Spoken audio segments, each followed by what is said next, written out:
Lachlan Kitchen and Neil Odger. If you want to join the conversation, it's 0586 861003. And we've been talking about it for quite a few months, Neil, but now it is just around the corner, the ILT20, soon to be played across the UAE. That's right, 13th of Jan is when the action begins, but the action has already begun. For all the teams the action begins, but the action has already begun. For all the teams that are based here, that are trying to get their men in, they've got their people, they've got their processes, and now the only thing that is remaining is the real action, and that should be there in probably a little more than over a month now. And our next guest in the studio is the second guest from the Desert Vipers that's joined us. We had their coach and their mentor Tom Moody join us, and now we're fortunate to have the Desert Vipers CEO Phil Oliver joining us in the studio. Good to have you in, Phil. Good to be here, thank you. You must be an exciting time today with the announcement of the 4 UAE players that are going to be in your squad. Very much so, yeah. That finalises our squad, and you've got a bit of an exclusive for us to discuss those guys that we're very excited to have with us. Yes. So how have you gone about, when you're looking at the roster? Obviously, each side needs to have 4 UAE players in their roster. What have you done? Have you been obviously working with your coaching staff? How hard has it been to try and get down to the final 4 you've chosen? Yeah, it's been a long process, but rewarding, because the UAE players are so important to this league, and we started very early from our scouting and analysis perspective. But the key thing that we did was holding that trial day a couple of months ago now, where we got lots of the UAE players in, lots of young players, fringe players, gave them a chance in front of Tom Moody and James Foster, and we were able to draw a shortlist from there, so we knew who to target. I love the idea of doing the trials. In fact, I guess with you, there's just one another team that has done trials here in the UAE. That's right, yeah. Just 2 of you. What was the thought behind doing those trials and ensuring that Tom Moody and James actually pick the right men when they see them in action? Yeah, that's right. There's so much talent here that probably is untapped, and I think the league had probably over 500 registrations or interest from players who wanted to play in this league. And there's young talent to identify, and 2 of the guys that we have picked up are 18, 19, who are in the system but haven't had much exposure on a global level, haven't been capped yet. But there is lots of talent that we want to bring through for UAE national team, and I think these 2 young guys in particular are names to look out for. So seeing them up close and seeing them actually in that competitive environment in a net session with the coach's eyes on them was exactly what we needed to do. No doubts about it. Ali Nasir and Ronak Panoli, those 2 youngsters that we've been talking about, both of them played the Under-19 World Cup for UAE. So a lot of experience, from that age group perspective. They've played some competitive cricket, but playing at a bigger stage would be a different ballgame altogether, wouldn't it? They know the conditions, they know lots of players. I believe the regional tournament is happening next week, and I think Ronak will be playing in that. We'll see him up close at the Dubai International Stadium. So they've got experience in one way, but maybe less so from an international perspective. So to rub shoulders with some of the very best players in the world is obviously huge for them, and we're excited to bring that sort of mix together for this tournament. We were expecting you to come in with a big Desert Vipers shirt and a cap and all merched out. I've got the wrong colour, yeah. But the jersey you haven't officially announced it yet, have you? Yeah, there's a few things that are coming up. It's very exciting. Lots of things planned. I believe the anthem is being revealed by the league this weekend. Oh, who's been writing that? Well, I'm getting very used to the works of Badshaw and all sorts of exciting talent that I'm not being so familiar with. So there's things coming from the league perspective. Keep your eyes and ears out for the tickets that are coming, and jersey reveal, captain's reveal, lots coming up. It's a busy time, an exciting time. It's an exciting time on the field, because we've been speaking about the UAE players, but corporately and commercially, what has been the response to the market with a UAE cricket league being played in the country? Yeah, I mean, it's a breakthrough. It's to have that quality of player and ownership group. We've got a real combination of owners. Us as the Desert Vipers are new to cricket from an ownership perspective. We're aware of our place, on that level.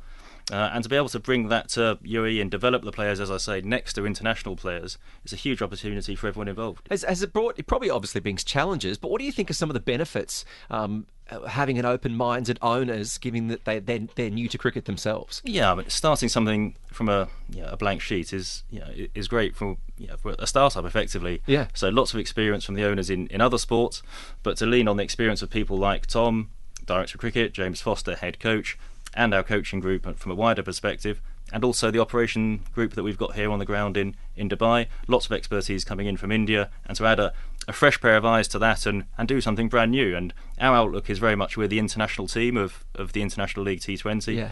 Obviously, the India role is huge in franchise cricket. We know that, but we want to bring something new to that, and that's been throughout the whole process. Our plan is to bring a fresh set of eyes to franchise cricket. Right. I mean, see, culturally speaking, it becomes a kind of a challenge to get in people from all parts of the world, especially in a league format like this. Other franchise cricket leagues where you have 70 to 80% of domestic cricketers or cricketers from that particular country, and a few 3 to 4 players from other countries.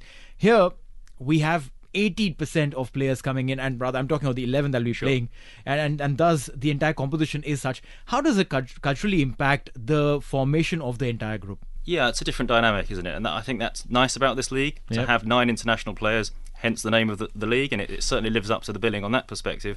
But having the very best elite UAE players involved, one of whom is going to be a young player, let's be realistic, to have 4 of the local players in that squad of 18 is a really nice dynamic. I think it's going to help the international players mentor those young guys, and for them to develop alongside that quality of talent is great for them. So many sports fans here tend to just support whoever their parents went for. Being an expat country, you're watching the World Cup where your parents or one of your parents are from. How are you going to try and win over those teenagers that have suddenly going, oh, I don't really have an affiliation with any of these clubs other than maybe some of the Indian community who might already be, Knight Riders or Capitals fans, but how are you going to try and find Desert Vipers fans in and amongst the cricket community? Sure, that's fair point. I think in that it goes back to that thing that it's a challenge in some ways, but it's definitely an opportunity as well. Starting afresh, and I think our brand of cricket will help with that. We've got a very exciting group of players, and we know that fans follow players as well as team identities. True. So, we've got 2 Sri Lankan guys, one of whom, Hasaranga, is we rate as one of the very best T20 players in the world. Alex Hale's just performed very well in the World Cup, obviously. So. And which one of those 2 are going to be captain? Oh, that's it. I can't say whether it begins with H or not. Okay, fair enough. But yeah, as I say, keep an eye on that this week. I think all teams will be confirming their captains, if not already, very soon. Yeah. This is interesting. You mentioned about how the dynamics change and how there's an opportunity for Desert Vipers to actually work on a clean slate of fan base. Whenever a fan base is created, and I'm talking from a commercial standpoint, I mean, being the CEO, obviously you have to look at the checks and balances and ensure that we are going in the green.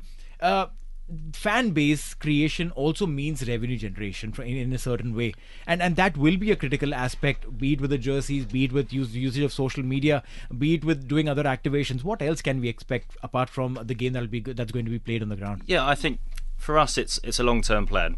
Commercial plans are always long-term in that basis, and for us putting down roots here is very important. It's a 10-year license, the franchise that we've bought here, and to put down roots and be based in Dubai, coming from the States and me coming from UK, it really gives us the opportunity to build something long-term and sustainable here. Sense. So we'll be setting up an academy, we'll be developing those young players and building relationships with local brands as well. That's very important to us. Shirt sales are one thing, but having those relationships with local brands who want to come with you on that journey of building something local for Emiratis as well as an international broadcast audience is very important. You mentioned Emiratis. There is a little movement that's happened of developing cricket for the Emirati people as well. Are we looking at expanding the horizon of cricket being played by predominantly South Asians in this part of the world? I'd like to think so. Yeah, and I think the players from all corners of the globe that we've got in our team will help with that. But I think that having the local players playing on that stage, it really gives young kids who play cricket here, local Emiratis who can see what Ronak Panoli, Ali Nasir, Shiraz Ahmed and Rohan Mustafa, so I remembered all 4, see what they're doing on that global stage. It really gives them something to aim for, and I think that is what's new about this league, and I think that will hopefully develop UAE cricket in the short term for those players playing with that high quality brand of players that they're with, but also for the next future generations for years to come. No, that's right. You mentioned Rohan Mustafa, a fantastic character. I've known him for years now. He's your match-winning bloke. But having said that, it's a good mix. There's Ronak, there's Shiraz. Both of these guys have played various leagues across the world. Rohan literally lives out of a suitcase. I believe he's been playing in the States. So that's what he goes to Nepal. He goes to States. He'll probably be playing in the Caribbean. Literally everywhere. How easy does it become from a management perspective to blend all of these guys in, some with a lot of experience, some with a lot of ego maybe, some youngsters, and then blend them together to get a good mix. It is a blend, isn't it? I think that's the key word. But these guys have, they do it. That's their job. They're used to it, and that is where the coaching group comes in. They're very well. They have lots of expertise in bringing that all together in a short space of time. So we want to create a nice environment for the players.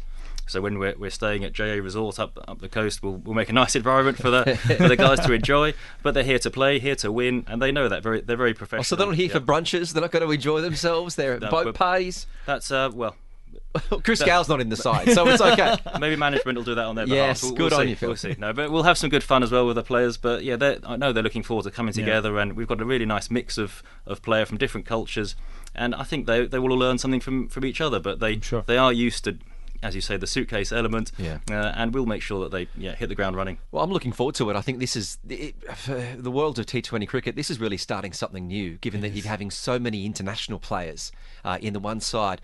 What is the allotment in the IPL? It's 3 per four. It's four per match. Four per match of international players. That's a max 4. Yeah. Many a time, some of these domestic sides, Indian sides, will be predominantly working with, say, maybe 7 or 8 Indian players, and then just fill in about 3 international players depending on how the equation is. But here it's a compulsion of playing at least 2. At least 2, and you're right. Maybe we'll see more than 2 playing in the playing 11 because there's a lot of talent here. So we're looking forward to it. Well, the inaugural ILT20 season does start on Friday the 13th of Jan. The first match for you, I'm sure you know, it's Sunday the 15th, 6 p.m. at the Dubai International Stadium, the Desert Vipers versus the Sharjah Warriors. The CEO of the Desert Vipers, Phil Oliver, thank you very much for coming in. Thank you. Great to have you in. You're on TSB, TalkSport Business on Talk